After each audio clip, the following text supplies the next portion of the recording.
মহামান্য রাষ্ট্রপতি জনাব মোহাম্মদ শাহাবুদ্দিন তার স্বাক্ষরযুক্ত পদত্যাগপত্র আজ 24শে জুলাই 2026 9 শ্রাবণ 1433 তারিখে রোজ শুক্রবার অপরাহ্ন 5:01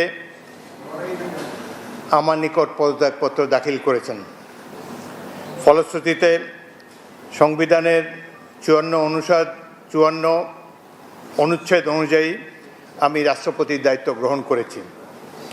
পদত্যাগপত্রটি আমি গ্রহণ করেছি এবং জাতীয় সংসদ সচিবালয়ের রেকর্ডে সংরক্ষণ এবং প্রয়োজনীয় প্রশাসনিক কার্যক্রম গ্রহণের জন্য নির্দেশ প্রদান করা হলো।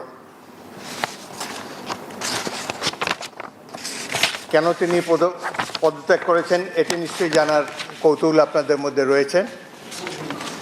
তিনি লিখিতভাবে জানিয়েছেন যে তিনি গুরুতর অসুস্থ, হৃদরোগ, উচ্চ রক্তচাপ, ডায়াবেটিস ও কিডনি জটিলতায় তিনি ভুগছেন। তার হৃদযন্ত্রে বাইপাস সার্জারি হয়েছে। ইদানিং স্বাস্থ্য পরীক্ষার অটোনমিক নিউরোপ্যাথি নামে রোগ শনাক্ত হয়েছে। এই রোগের কারণে তিনি মাঝে মাঝে অচেতন হয়ে পড়েন। এসব রোগের প্রাদুর্ভাবে এবং শারীরিক ও মানসিক অসমর্থতার কারণে রাষ্ট্রপতির মতো গুরুত্বপূর্ণ সাংবিধানিক পদের দায়িত্ব পালন করা তার পক্ষে সম্ভব হচ্ছে না। তার দীর্ঘমেয়াদী চিকিৎসার প্রয়োজন। এই কারণেই তিনি স্বাস্থ্যগত কারণে পদত্যাগ করেছেন এবং বাংলাদেশ জাতীয় সংসদের স্পিকার হিসাবে এই পদত্যাগপত্র আমি গ্রহণ করেছি। সংবিধানে ইতিমধ্যে আপনারা জানেন যেদিন আমি স্পিকার হিসাবে শপথ নিয়েছি সেই দিনই ভারপ্রাপ্ত রাষ্ট্রপতি হিসাবেও শপথ নিয়েছি যদি প্রয়োজন হয়। একইভাবে আমাদের ডেপুটি স্পিকার সাহেব তিনিও যখন ডেপুটি স্পিকার হিসেবে শপথ নেন শপথের অংশে বর্ণিত থাকে যখন বলা হবে কোনো কারণে যখন স্পিকারের চেয়ার শূন্য থাকবে তখন ডেপুটি স্পিকারের পদের দায়িত্ব পালন করবেন। সুতরাং আজকে বাংলাদেশের নানা ধরনের কথাবার্তা আমি দুপুরে এসেই শুনছি। দেখা গেল যে এটি প্রকৃত। তিনি শারীরিক অসমর্থের কারণে পদত্যাগ করেছেন।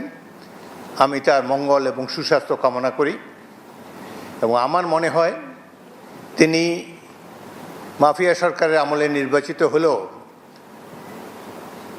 বর্তমানে জনগণের ভোটে যে সরকার নির্বাচিত হয়েছে তার প্রতি তিনি সমর্থন এবং শ্রদ্ধা প্রকাশ করেছেন সবসময়। আমি তার মঙ্গল কামনা করি। আপনাদের সবাইকে ধন্যবাদ।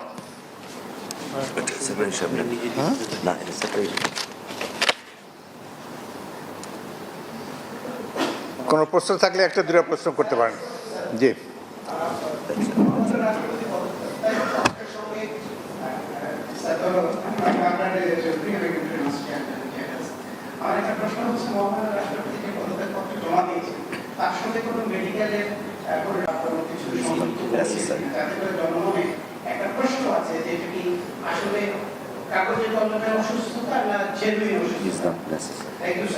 আচ্ছা শোনেন, বাংলাদেশের রাষ্ট্রপতির পদত্যাগ একটি গুরুতর ঘটনা। এর সাথে দেশের ভালো মন্দও জড়িত। রাষ্ট্রপতি একজন মানুষ, তিনি অসুস্থ হতেই পারেন এবং তিনি রোগেরও নাম প্রকাশ করেছেন, লিখিতভাবে জানিয়েছেন তিনি কি রোগে ভুগছেন এবং মাঝে মাঝে তিনি অচেতন হয়ে পড়েন। এর জন্য ডাক্তারের সার্টিফিকেটের কোনো প্রয়োজন নাই, যিনি যেখানে নিজেই এটি দাবি করেছেন। সুতরাং আমরা আশা করি এই পদত্যাগের ফলে সকল ধোঁয়াশা পরিষ্কার হলো। কোনো ধরনের বিশৃঙ্খলা বা কোনো ধরনের বিরূপ মনোভাব কিংবা কনফিউশন যাতে এইসব ব্যাপারে না ঘটে। রাষ্ট্রপতি পদত্যাগের আগেও রাষ্ট্রপতিরা পদত্যাগ করেছেন বিভিন্ন কারণে। রাষ্ট্রপতি দেশের একজন সম্মানিত মাননীয় রাষ্ট্রপতি, তিনি পদত্যাগ করতেই পারেন এবং এই চেয়ার তো কখনো শূন্য থাকে না। এবং আমি জাতীয় সংসদের স্পিকার হিসাবে এই পদত্যাগপত্র গ্রহণ করেছি। এটি হলো বাস্তবতা।